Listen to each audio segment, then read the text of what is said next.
Let's talk a little bit about the Big 12 in general. Thoughts on some changes that may give the Big 12 more playoff berths? Tell us what's going on here. You ready for this one, TJ? Buckle up, baby. I am. 4 teams in the college football playoff from the Big 12. Not this year. Not this year. That's not that's not what I'm going to beg for. It's like, oh, well, they should let Arizona State and Baylor and TCU. No. Brett Yormark has gone to the table with the other commissioners from the Big Ten to the ACC to the SEC, and he said, look, here are the metrics. You, Greg Sankey, you pilot the best conference in college football, and it's not even close. We get that. We understand. You, Tony Petitti at the Big Ten, you don't.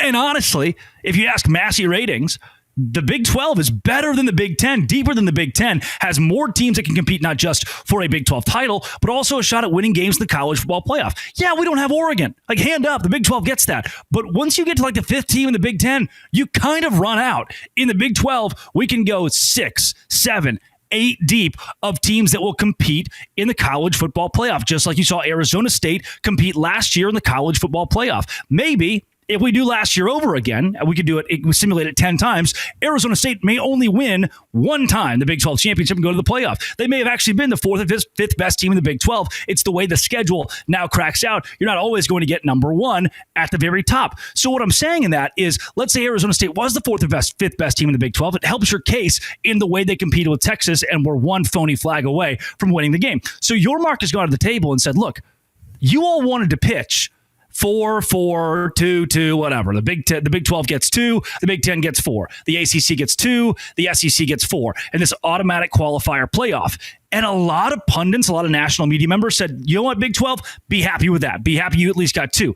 And now this conference is saying, hey, wait a second. Iowa State defensively dominated Iowa, one of the top half teams in the Big Ten somehow. Iowa State dominated Iowa. Middle of the pack Cincinnati went into a raucous Nebraska environment and lost by 3. Like, we're contending our mid-tier teams with your upper-tier teams, and you're going to tell me you should get 4 teams in the college football playoff every year? That doesn't make sense to Brett Yormark. So he is making headway as we speak with getting an equal opportunity college football playoff on the table. That equal opportunity being the Big 12 with 4 teams in, the SEC, 4 teams in. Same for the ACC, which is crazy. And I'm not sure if they'll exist the way they exist now in 2030. So we'll give them a few years of 4, and then the Big 10 getting 4 as well. And from there, you could add 3, 2, 4 from the group of 5 ranks and create a 20-team college football playoff, an 18-team college football playoff. That's where I think this model is heading. And Brett Yormark is not just going to shut up and dribble. He's going to fight for the Big 12 to have equal representation in this conference. And TJ, again, we are, you look at the metrics, you look at Massey ratings, the Big 12 is closer to the Big 10 than the ACC is to the American. Like, there is a gap after 3. Right now, it's a power 3, and the Big 12 has ran amok on the ACC. The Big 12 has a better power 4 out-of-conference winning percentage than the Big 10 right now. I think this conference is being disrespected by the national media, and I think that Brett Yormark is finally, again, making headway in these college football playoff conversations. Yeah, it'll be interesting to see what he's able to eventually pull off with the SEC and the Big Ten having so much power and leeway. Like, what is he able to do?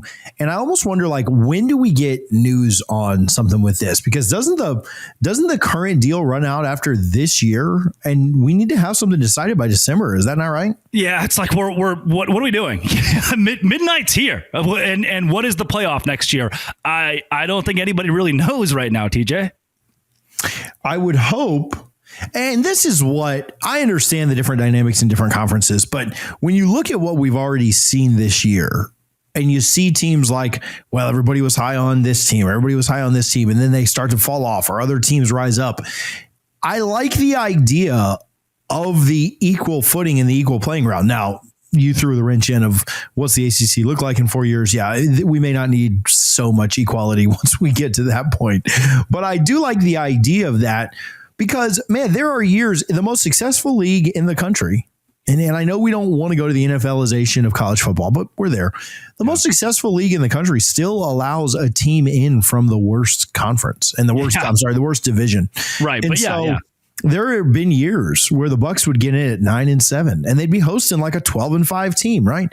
And so I do think that this, winning your conference, winning your division, competing high in your conference, it matters. And so, listen, I know that doesn't make every, Lane Kiffin, if he happens to watch this, isn't going to love that. And Eli Drinkowitz is not going to love that. But I do think that that's what is best for the sport, as opposed to a 16-team playoff where we have 13 SEC and Big Ten teams and then 1-1-1, right? That isn't good for anybody. So let's think about this, TJ. Do you think Notre Dame should be blasted into the sun for losing to the number 5 team and number 7 team in the country? No. Yeah, I get that they're ranked. As much as it pains me, I'd love to be the guy that's like, oh. But if you lose number 5 and number 7, in close games, on the last play, but combined 4 points, I think. So hand up, dude. You did something that, listen to this, in the BCS era would have taken you out of the college football playoff. Yeah. Notre Dame could prove by the end of the year, as they grow, to be the best team in the country. I don't think they will be, but they certainly have the window of opportunity to do so, right? So here's what I'm getting at. In this era, people want to say, well, the regular season doesn't matter anymore. Well, the regular season isn't something we watch anymore because it's so diluted. Everybody makes the playoff. Think about this. We would be taking a Notre Dame team and penalizing them with no opportunity to play for the national championship because they lost to 2 of the best teams in the country. I don't think we should do that. Further, TJ, Micah Parsons plays for the Packers. You watched that game on Sunday night? I did. Most of America watched that game between 2 teams who are playing in week 3, and now they're 2-1 or 2-2. And guess what? We still watched it, and it was still sold out because the regular season is always going to matter. Football is always going to matter. Penn State, Oregon. I watched that from start to finish. Bama, Georgia. And those 4 teams may all get into the college football playoff. But at the end of that, cool, man. Didn't mean that I didn't watch those games, right? It didn't mean that people didn't show up. We haven't diluted this. We've only made it even more intriguing to build storylines for the playoff, and now everyone gets to compete for a national championship. It's the same reason in every division in Texas, 64 teams make the high school playoffs. 64. Because you can't judge a team from Lubbock the way that you can judge a team from Houston. They don't play each other until the playoffs. And that's the beauty of college football and how college football is going to stay a stalwart. It's not going to dilute the regular season. I think that's a very stupid argument people keep putting out there. And the Big 12 should deserve equal representation when we all get to the table at the end of the year. Today's show is brought to you by FanDuel. FanDuel is exactly where I go to make money. FanDuel is where I go to say, hey, I believe firmly that TCU is going to win by 17 points this weekend. They're going to cover. If you do believe that, then you go and you bet it on FanDuel and you win money. And the NFL season is also here. You pick a bet, put down $5. If it hits, you'll unlock $300 in bonus bets to use across the FanDuel app. New customers, $5 to get $300 in bonus bets if you win. I love that they give you so many ways to play, parlays, player props, even follow the live lines during the game. What are you waiting for? Visit FanDuel.com to download the FanDuel app today and get started.